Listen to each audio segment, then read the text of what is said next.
আমার বাংলার ছেলেরা, এই নবীন ছেলেরা আরেকটা স্বাধীন করলো, আরেকটা বিজয় দিবস আনলো এই দেশে।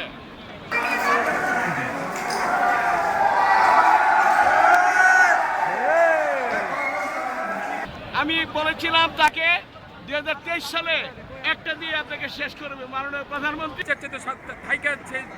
তার নিজের জীবন দিয়েছে প্রকাশ করতে যে আমি দেশের উন্নয়ন চাইছি, দেশের মানুষের ভালোবাসা চাইছি, কিন্তু সে তো পালায়ে চলে গেল। তার মানে কি সে নিজেই রাজাকার। এই দেশের জনগণ আপনাকে ছাড়বে না, এই দেশের সেনাবাহিনী অফিসাররা আপনাকে ছাড়বে না। আমি দেখাই দিচ্ছি তোমার। দর্শক দেখতে পাচ্ছেন গণভবনের উচ্চে পড়া মানুষের ভিড়। এখানে মানুষ দেখতে এসেছে এই গণভবনের ধ্বংসলীলা। যে গণভবন থেকেই মানুষের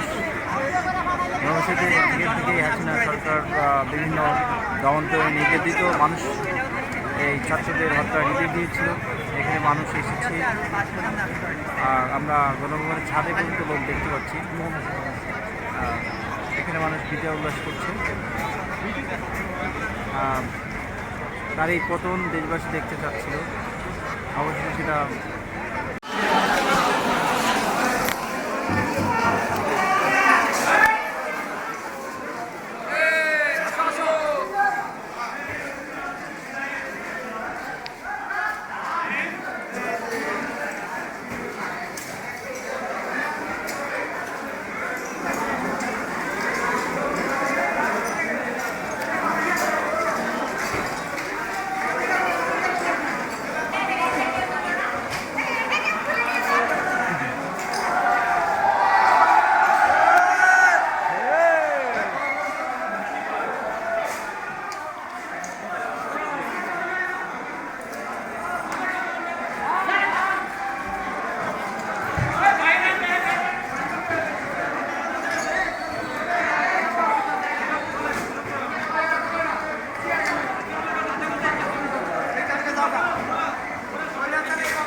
আমরা বিজয় দিবস উদযাপন করেছিলাম।